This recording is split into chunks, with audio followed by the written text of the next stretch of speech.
మరొక breaking news చూస్తున్నాం. కలెక్టర్లకు ఏపీ ప్రభుత్వం కీలక ఆదేశాలు జారీ చేసింది. జిల్లాకు 300 నుంచి 1000 ఎకరాల భూమి సేకరణ చేపట్టాలని ఆదేశాలు ఇచ్చింది. భూమిని ఏపీ ఐఐసికి అందించాలని కలెక్టర్లకు సీఎం చంద్రబాబు సూచించారు. ఈ మేరకు గుంటూరు, విజయనగరం, శ్రీకాకుళం, విశాఖ, అనకాపల్లి, కాకినాడ జిల్లాల కలెక్టర్లకు ప్రభుత్వం ఆదేశాలు జారీ చేసింది. ప్రతి జిల్లాలో 6.5 గిగావాట్ల సామర్థ్యంతో డేటా సెంటర్ల ఏర్పాట్లు చేస్తున్నట్లు సీఎం వివరించారు. విద్యుత్, నీరు సమృద్ధిగా ఉన్న చోట డేటా సెంటర్లకు భూములు ఇవ్వాలని కలెక్టర్లకు ప్రభుత్వం గైడ్లైన్స్ ఇచ్చింది.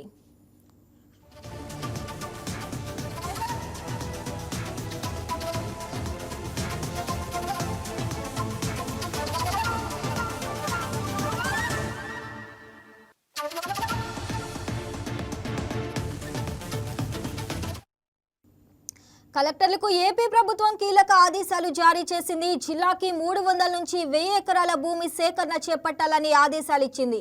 భూమిని ఏపీ ఐఐసికి అందించాలని కలెక్టర్లకు సీఎం చంద్రబాబు సూచించారు.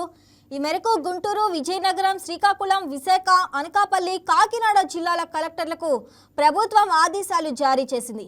ప్రతి జిల్లాలో 6.5 గిగావాట్ల సామర్థ్యంతో డేటా సెంటర్ల ఏర్పాటు చేస్తున్నట్లు సీఎం వివరించారు. విద్యుత్, నీరు సమృద్ధిగా ఉన్న చోట డేటా సెంటర్లకు భూములు ఇవ్వాలని కలెక్టర్లకు ప్రభుత్వం గైడ్లైన్స్ ఇచ్చింది.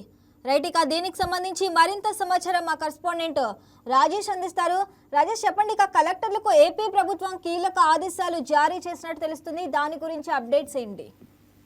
శ్రావణి, సీఎం చంద్రబాబు అధ్యక్షతన 6వ కలెక్టర్ల సమావేశం సచివాలయంలో 2 రోజుల పాటు జరగబోతుంది. దానికి సంబంధించి ఇవాళ ఉదయం కలెక్టర్లు అలాగే హెచ్ఓడీలతో ప్రత్యేకంగా సీఎం చంద్రబాబు ప్రస్తుతం ఉన్న పరిస్థితులు కావచ్చు, అలాగే ప్రభుత్వ పాలనకు సంబంధించి కొన్ని కీలక సూచనలు చేశారు. అంటే ప్రతి 3 నెలలకు ఒకసారి కలెక్టర్లకు సంబంధించి రాష్ట్రంలో ఉన్న పరిస్థితులు కావచ్చు, అలాగే పెట్టుబడుల అంశం, అలాగే పాలనా పరంగా ఎలాంటి నిర్ణయాలు తీసుకోవాలి, మొత్తం కూడా ఒక రిపోర్టు ఆధారంగా కూడా అందరూ హెచ్ఓడీలతో అలాగే మినిస్టర్లతో కూడా ప్రత్యేకంగా కలెక్టర్ సమావేశం అనేది నిర్వహిస్తున్నారు. అయితే ఇవాళ సీఎం చంద్రబాబు నిర్వహించిన దాంట్లో ప్రధానంగా కలెక్టర్లకి కొన్ని కీలక సూచనలు చేశారని చెప్పుకోవచ్చు. ప్రస్తుతం ఆంధ్రప్రదేశ్కి సంబంధించి పెట్టుబడులు అనేది భారీ స్థాయిలో వస్తున్నాయి కాబట్టి వాటికి సంబంధించి నిన్నే ప్రత్యేకంగా ప్రభుత్వం కూడా ఒక జీవో రిలీజ్ చేసింది. అది అమరావతి అలాగే తిరుపతికి సంబంధించి ఎకానమిక్ కారిడార్ సంబంధించి ప్రత్యేకంగా అధికారులు నియమిస్తూ కూడా నిన్న ఆ జీవో రిలీజ్ చేసింది. అయితే కొద్దిసేపటి క్రితం ఈ కలెక్టర్ల మీటింగ్ సంబంధించి జరిగిన మీటింగ్ లో అయితే కొంతమంది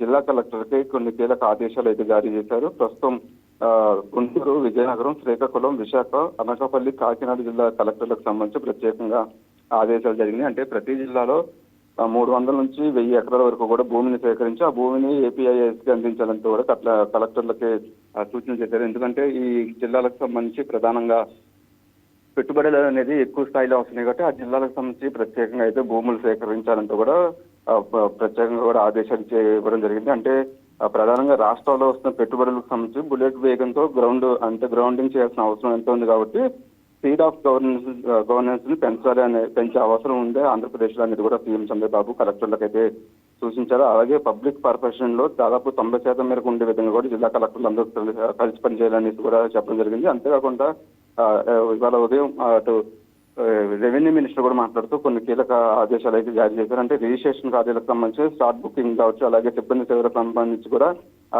కీలకంగా అయితే కొన్ని విషయాలు మాట్లాడారు. అంతేకాకుండా తక్కువ ఫీజుతో వారసత్వ భూములను రిజిస్ట్రేషన్ చేసే విధంగా కూడా ప్రత్యేక చర్యలు తీసుకున్నారు. అంతేకాకుండా రాష్ట్రంలో వెబ్లాండ్ కు సంబంధించి కూడా దాదాపు 1.9 కోట్ల ఎకరాల భూమిని 22A జాబితాలో నమోదైంది కాబట్టి దానికి సంబంధించి త్వరలోనే ఎస్ఓపిని కూడా జారీ చేస్తామంటూ కూడా చెప్పారు. అంటే ప్రస్తుతం భూములకు సంబంధించి రీసర్వే జరుగుతుంది కాబట్టి అది రీసర్వే కావచ్చు, అలాగే ప్రతి జిల్లాకు సంబంధించి ప్రత్యేకంగా ల్యాండ్ని వెరిఫై చేయాలి. ఆ ల్యాండ్ వెరిఫై చేసి ఏపీఐసికి కూడా అప్పచెప్పాలి. ఎందుకంటే పెట్టుబడులకు సంబంధించి ఇప్పటికి దాదాపు 8 లక్షల కోట్ల వరకు కూడా ఎంఓయూలు అనేది ఆంధ్రప్రదేశ్లో అయింది. అంతేకాకుండా విశాఖలో కూడా కొన్ని కంపెనీలకి ప్రత్యేకంగా భూ కేటాయింపులు కూడా జరిగినాయి కాబట్టి మిగతా జిల్లాల్లో కూడా ఏదైతే పెట్టుబడులకు పెట్టే జిల్లాలకి ఎక్కువ అవకాశం ఉందో ఆ జిల్లాలకు సంబంధించి ప్రత్యేకంగా భూమిని సేకరించాలి. అంతేకాకుండా భూమికి సంబంధించి ప్రధానంగా అక్కడ విద్యుత్ పవర్ కావచ్చు, అలాగే వాటర్ లెవెల్స్ మొత్తం కూడా చూస్తే అనుకూలంగా ఉండి పెట్టుబడులకు సంబంధించి అనుకూలంగా ఉండే భూములను సేకరించి దానికి వెంటనే కలెక్టర్లకి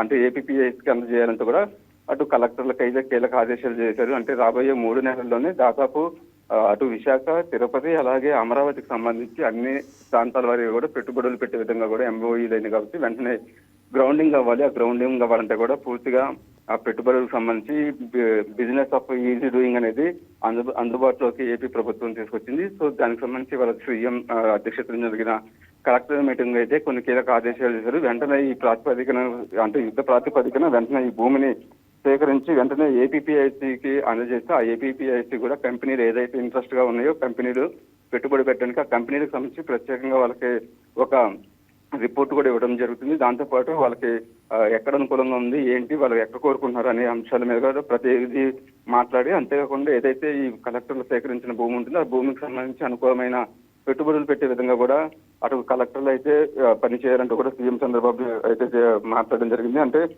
ప్రతి జిల్లాలో దాదాపు 6.5 గిగావాట్ల సామర్థ్యంతో డేటా సెంటర్లు ఏర్పాటు చేయాలంటే పూర్తిగా అక్కడ విద్యుత్తు, నీరు సమృద్ధిగా ఉండాలి. అలాగే భూములు కూడా వెంటనే సేకరించాలి. దాంతోపాటు ఏదైతే ఆంధ్రప్రదేశ్ 2047 సంబంధించి ప్రత్యేకంగా 10 సూత్రాల ప్రణాళికతో ముందుకు పోతుంది కాబట్టి అంటే దాదాపు $2.4 బిలియన్ ఎకానమీ అనేది ఆంధ్రప్రదేశ్కి రావాలంటూ కూడా లక్ష్యంతో సీఎం చంద్రబాబు ముందుకు వెళ్తున్నారు కాబట్టి దానికి సంబంధించి ప్రధానంగా పెట్టుబడులు అనేది ఆంధ్రప్రదేశ్కి చాలా కీలకం అయ్యింది. దానికి సంబంధించి అయితే కొద్దిసేపటి క్రితం భూముల విషయంలో వెంటనే ఏపీపీఎస్సీకి అప్పచెప్పాలంటూ కూడా కలెక్టర్లకు అయితే సీఎం చంద్రబాబు ఆదేశాలు అయితే ఇచ్చారు. శ్రావణి.